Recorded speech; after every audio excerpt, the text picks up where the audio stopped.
Norwegian Epic. Is it good? And what's it like inside? A lot to love, but right for you? Watch this and then decide.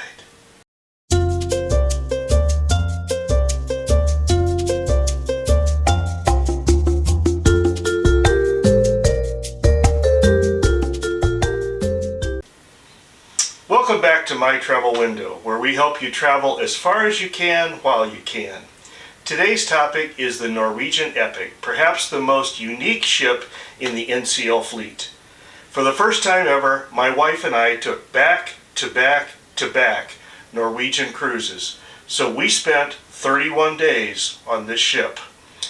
We're making this video so you can decide if this ship would be a good choice for you. Love number one, the Itinerary. Norwegian Epic has put together a great Mediterranean itinerary. The first leg that we did, which was from Haifa to Rome, had one sea day. 11 days, one sea day. It's one of the most port-intensive trips we've ever seen. The second leg, from Rome to Portugal, had scheduled also only one sea day. So that means 22 nights on the ship and only 2 sea days. Besides that, they were quality stops. Of the 20 stops, there was only one which was a tender stop where you had to take a shuttle boat. We also took a number of ship excursions, and those excursions also all delivered as they promised. So kudos for the itinerary. Love number two, the food. There are 2 main dining rooms on the ship, and we sampled both. They have the same menu each day, but they have different ambiance to the 2 places. And we've cruised on 5 different cruise lines. None of them have food that was any better in the main dining room than what we had on the Norwegian Epic. It was really good. In addition to the main dining rooms, they have an excellent buffet. This one heads in the front, and it's the place where you have the best view out the front of the ship. And the food there was excellent. In addition to those, there are perhaps a dozen other food venues on the ship, half of them complimentary and another half that are specialty dining. We sampled 2 of the specialty dining restaurants. We had our packages, we had 4 free dining, so we sampled 2. We liked them so well we went back to those 2. But if you like French, if you like Italian, if you like Asian, if you like Brazilian steakhouse, if you like traditional American steakhouse, any of those things, they've got you covered on the ship. And they're excellent. Side note, they also have both soft serve ice cream and regular scoop ice cream that are free on the ship. Our last 2 cruise lines did not have that. In addition to the quality of food, I give kudos to Norwegian for their accessibility. They call it freestyle dining. There are no formal nights. And there are no set dining times. You can go when you want and wherever you want on the ship.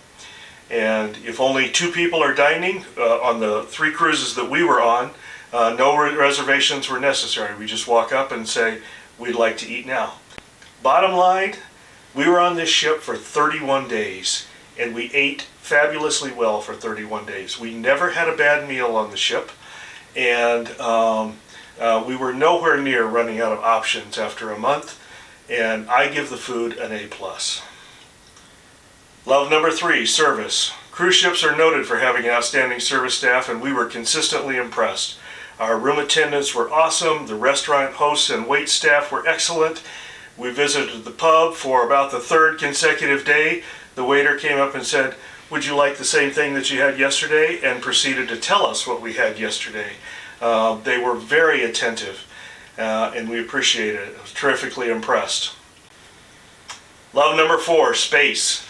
We had 2 different types of rooms on the trip. On our first 2 legs, we had a deluxe balcony, and on the last leg of the trip, we had a regular balcony.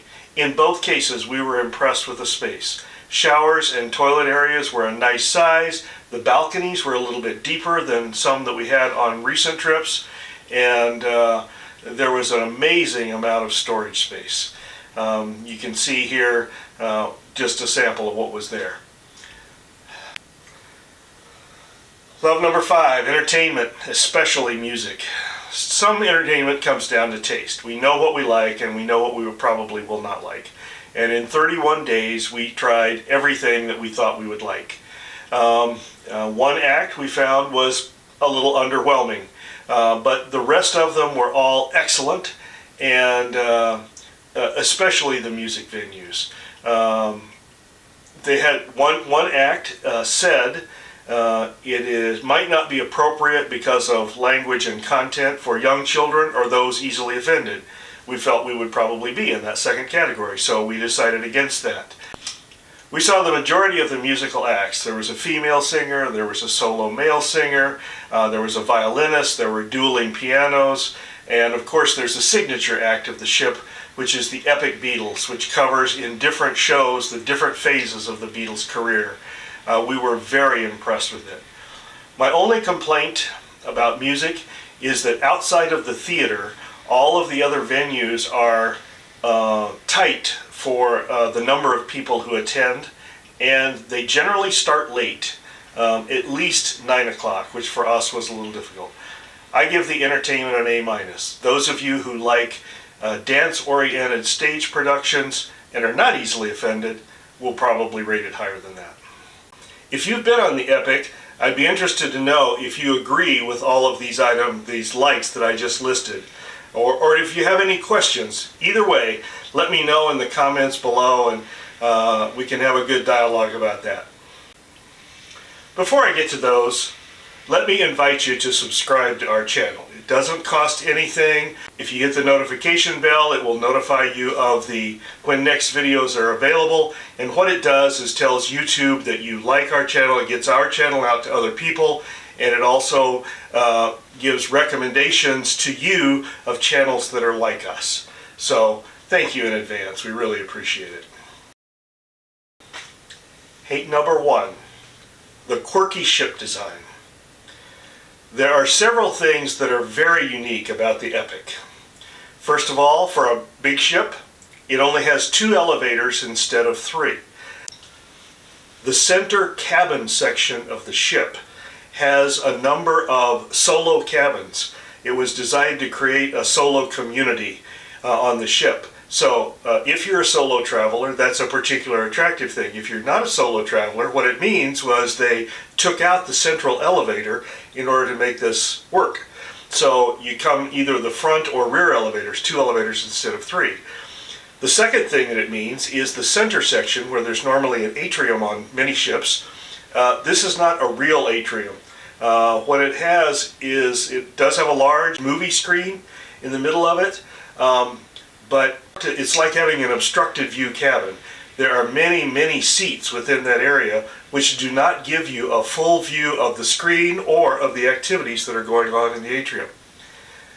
One of the things that everyone will point out on the ship are the curved cabins. Each of the rooms has curved walls, so like an eye. It's larger in the center and narrower at the 2 ends, and that's where the bed will be. So it does take a little getting used to. The other thing that you will find people comment on is the bathroom design. On one side of the room will be the toilet, on the other side of the room will be the shower, and they will both be behind semi-private glass. It does not give either the sound or visual privacy that many people like in a bathroom. It does have a curtain that you can separate from the rest of the room, but it's a little awkward to use. And then the sink is out in the room. Another design feature of the ship is the casino dominance. In floor 6, more than half the floor is devoted to the casino, and in order to get to floor 6 from the back of the ship, from the elevators in the back, or to get to floor 5, which does not have elevator access but has an escalator access, you have to walk through the casino.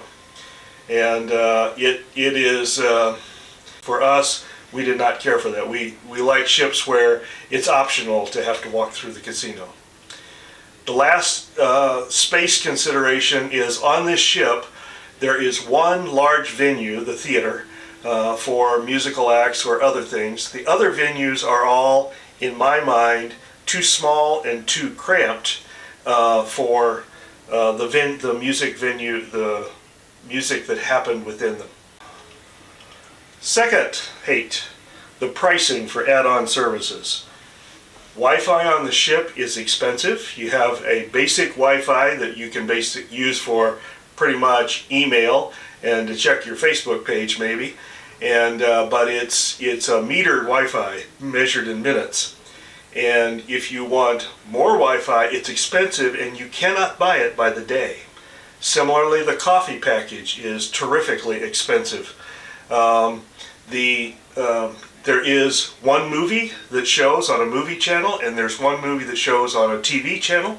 If you want to go to any other movie, which they have a large selection of movies to choose from, they're all $10 a piece. There's a charge to be able to communicate with each other on the ship. Some cruise ships have that, some have it for free. This one does have a charge. There's also a 20% automatic gratuity for any service that you purchase on the ship. In all, it does feel like a little bit of nickel and dime kind of pricing process.